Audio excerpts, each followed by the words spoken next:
Here's a question. How'd you like to have a little bit more money? Or how'd you like to have a little bit more money in retirement? That's a good question. I think we'd all like to have that. But for the answer, you have to find the right solution. Let's find out how. Good morning, Riley. Is David in? Yeah, right upstairs. Upstairs. Oh, upstairs. Let's go.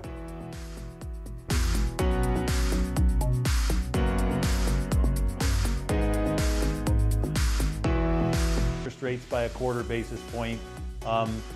Excuse me, folks. May I help you? Hi, David. How you doing? Good to see you. How are you? Yeah, good to see you. Am I interrupting anything? My gosh, I've got royalty here. Wow.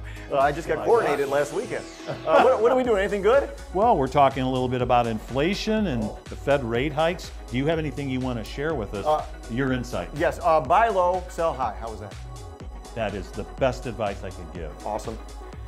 All right, David, so I said buy low, sell high up there, but I don't know anything. I don't know what I'm talking about. But thankfully you do. You've got years of experience, right? Well, I've been doing this for about 36 years, Eric. And, it's been a real adventure, a real ride. Different places have had different theories behind how you invest your money. But when it comes right down to it, it's about your time horizon.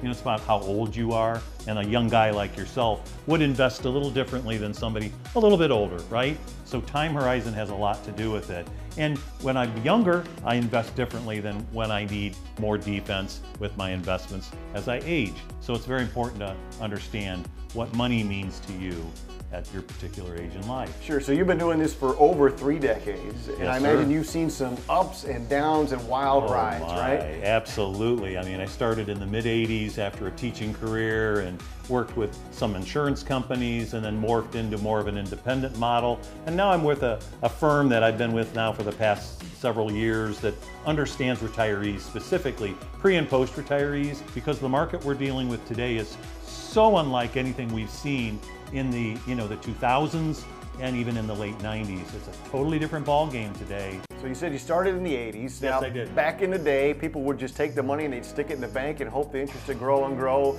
Maybe a CD here and there, but Right. but that's long gone, right? Mutual funds have been the go-to investment for retirees ever since the early 70s. When ERISA came around and a lot of pension plans went away, 401ks became the vogue, 403bs for teachers.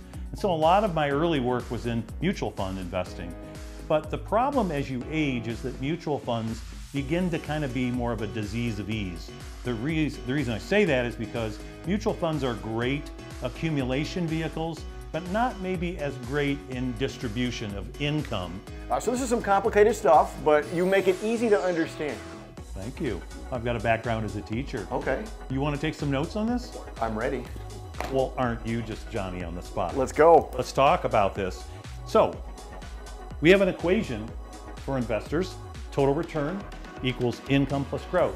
Understanding that what you make on your money comes from 2 sources. Most people think of growth as how they make money, and that is in the form of capital appreciation. Buying something for $1 and hoping that it grows to $2, right? But it's much more intricate than that as you get older. In other words, interest and dividends, which are produced from the investment itself. If you're invested for income, your interest or dividends is going to earn somewhere in the range of between 4 to 7%, depending upon what you're invested in. Wow, I'm very impressed. I mean, looks like you're taking some great notes here. I try. Let's see how you're doing. Let's see if you learn Are anything you- here. Oh, well, I need a lot of help. Yeah, there's room for improvement. All right, Dave, thank you so much for taking time with us. As you can see, I need a little help. Yes, you do. You need a little bit of different strategy work there. All right, so where can people find you when they need some help? That's easy enough. WrightFinancialGroup.com, or go to our Facebook page, Wright Financial Group. Or of course, you can call our number, 419-885-0957. Write that down. I got it right here. It's right here. It's right here. All right. Thank you so much. Great. I really appreciate it. Good seeing you, Eric. Yep, good to see you. My name's Eric Hauber, and this has been another 13 ABC Marketplace Expert Edition.